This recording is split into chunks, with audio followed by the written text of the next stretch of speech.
श्री भारत धर्म महामंडल के द्वारा हुआ पत्रकार वार्ता का आयोजन। पत्रकार वार्ता के दौरान उन्होंने कथित शंकराचार्य स्वामी अविमुक्तेश्वरानंद के ऊपर लगाया गंभीर आरोप।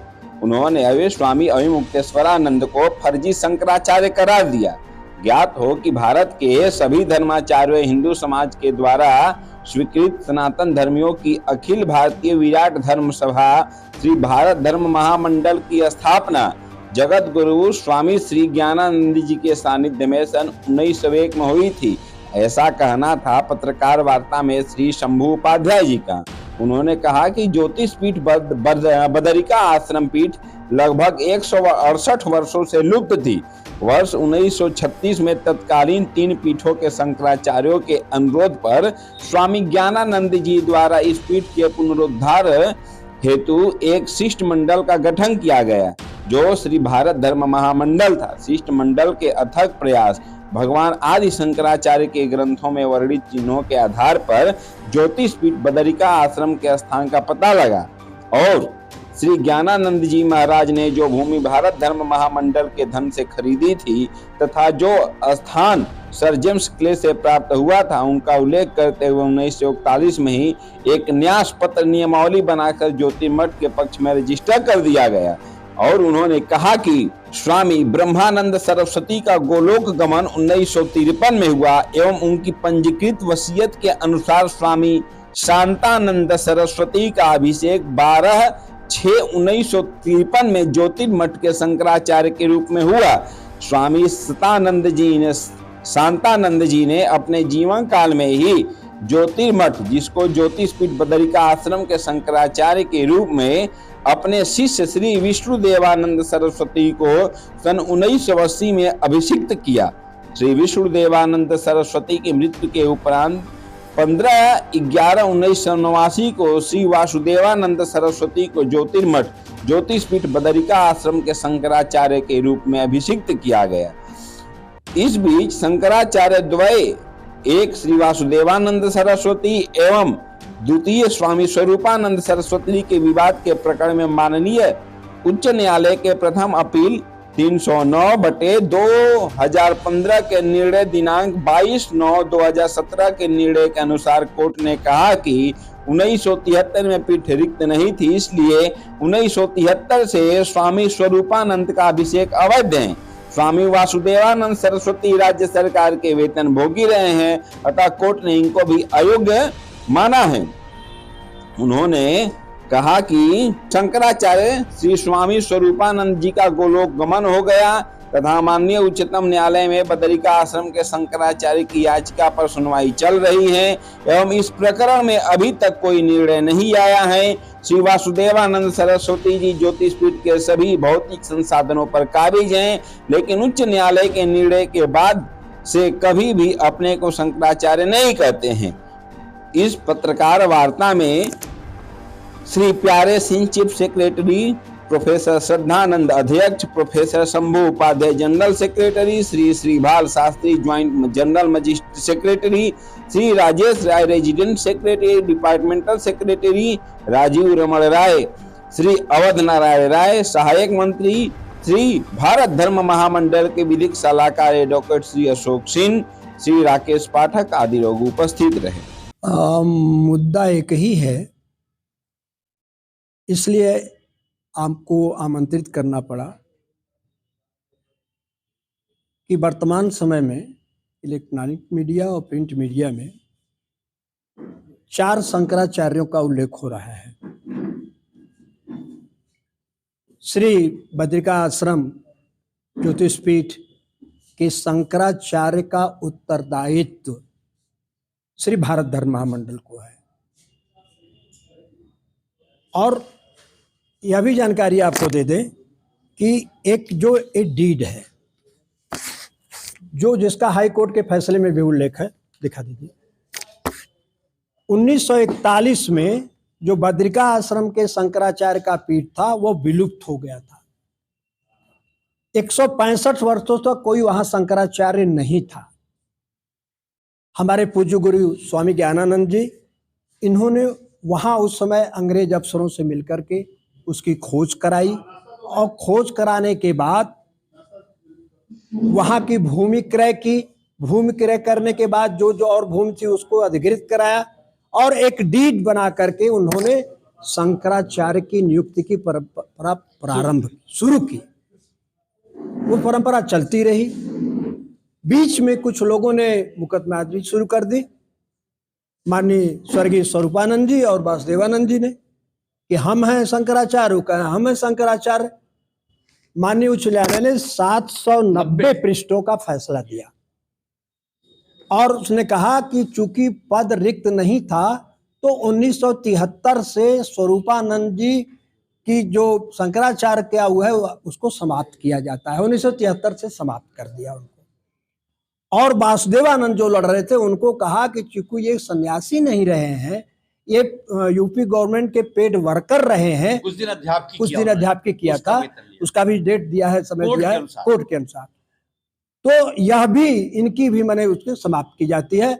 और कहा कि श्री भारत धर्म महामंडल, बीडीएम शब्द का प्रयोग है फैसले में, बीडीएम शेष शंकराचार्यों से मिलकर के, माने 3 शंकराचार्य बचे, एक पीठ खाली हो गई, 3 शंकराचार्यों से मिलकर करके और बुद्धिजीवियों से, देश के सारे लोगों से विद्वत परिषदों से मिलकर के शंकराचार्य की नियुक्ति करे। उसकी प्रक्रिया भी शुरू हो गई और विज्ञापन हुआ करीब 1.5, उसमें मांगा गया था कि आवेदन या प्रस्ताव, किसी बड़े सन्यासी से हम उससे आवेदन तो मांग नहीं सकते, तो बहुत सारे प्रस्ताव आए, कम से कम 150 प्रस्ताव हमारे पास आए। उसमें स्वरूपानंद का भी था, वासुदेवानंद का भी था और बहुत ज्यादा था। लेकिन इस बीच स्वरूपानंद ने जाकर के सुप्रीम कोर्ट में फिर मुकदमा कर दिया। अब मुकदमा कर दिया तो हम लोग भागे गए। भाई सुप्रीम कोर्ट का आप केस जानते हैं कैसे लड़ते हैं, 1 तारीख पर 1 लाख रुपया से कम नहीं लगेगा। हम भी पार्टी बने जा करके, लेकिन सुप्रीम कोर्ट ने कोई रेमेडी अभी दी नहीं। हमने कहा कि जब हमको 3 महीने का समय दिया गया तो 3 महीने और बढ़ा दिया जाए। हमारी आधी प्रक्रिया हो चुकी है।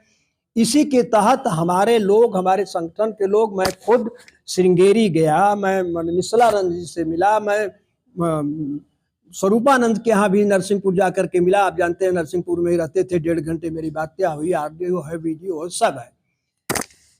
सिर्फ यह कहना है हमारा 2 टूक सीधे कि श्री भारत धर्म महामंडल बद्रिका आश्रम ज्योतिष पीठ के शंकराचार्य की नियुक्ता है और इसको माननीय उच्च न्यायालय ने स्वीकार किया है। डबल बेंच के अपने 790 पृष्ठ के फैसले में स्वीकार किया है, 22/9/2017 के फैसले में स्वीकार किया है। ऐसी स्थिति में आप सुप्रीम कोर्ट चले गए। दूसरी परिस्थिति हो गई कि स्वरूपानंद जी की डेथ हो गई, स्वर्गीय हो गए, गोलोकवासी हो गए, सदेह थे। अब एक तीसरा व्यक्ति उभर के आता है, कहता है मैं शंकराचार्य हूं, जो सुप्रीम कोर्ट में पार्टी भी नहीं है। मामला सुप्रीम कोर्ट में चल रहा है, पार्टी नहीं है। वो कह रहा है कि हम माने शंकराचार्य हैं और फर्जी तरीके से शंकराचार्य का पैड छपवा करके और विभिन्न चैनलों पर इस तरह से बात करना, मैं समझता हूं उनके किसी व्यक्ति के विचार कुछ भी हो सकते हैं। रामलला हम लोगों के प्रिय हैं, हम रामलला की बात नहीं कर रहे हैं कि उसके कारण हम प्रेस कॉन्फ्रेंस कर रहे हैं। हम तो है ही सनातन धर्मी उनके साथ जो हो रहा है, लेकिन एक शंकराचार्य के पद की गरिमा को, मर्यादा को जो खंडित कर रहे हैं वह बहुत ही निंदनीय है और इसकी निंदा होनी चाहिए। और निंदा इस तरह से कि सारे तथ्यों को कम से कम हम ले जाएं। हम आपसे भी कह रहे हैं, उन लोगों से भी कहे कि प्रधानमंत्री मोदी जी का क्षेत्र है, हमारे सांसद हैं, योगी जी का क्षेत्र है, हमारे बने मुख्यमंत्री हैं, डीएम है, कमिश्नर है, आपके और सारे बड़े पदाधिकारी हैं जो यह कहा भी जाता है कि सनातन धर्म के लिए काम करते हैं अप्रत्यक्ष रूप से। तो हमारा यह है कि आज भी हमारी वह नियोक्ता होने के नाते और सुप्रीम कोर्ट में पेंडिंग होने के नाते दूसरे के अलावा तीसरा कोई नहीं है जो शंकराचार्य की वहां नियुक्ति करे। या तो सुप्रीम कोर्ट फैसला कर दे कि किसको करना है, वो स्वीकार है, और नहीं करता है तो फिर भारत धर्म महामंडल को ही नियुक्त करना है उनको। ऐसी स्थिति में कोई शंकराचार्य हमारा ज्योतिष पीठ का, ज्योतिर्मय पीठ का नहीं है, इस समय एकदम रिक्त है, मेरा यह कहना है। भारत धर्म महामंडल ने कुछ एक्शन लिया, इस पे कोई कानूनी कार्रवाई की, कोई एफआईआर वगैरह कराई, कुछ हुआ है? बोलिए। मीटिंग की अब ये है, हम लोगों ने आपस में बैठक की, इधर 5-6 दिन से हो रहा था, बार बार आ रहा था।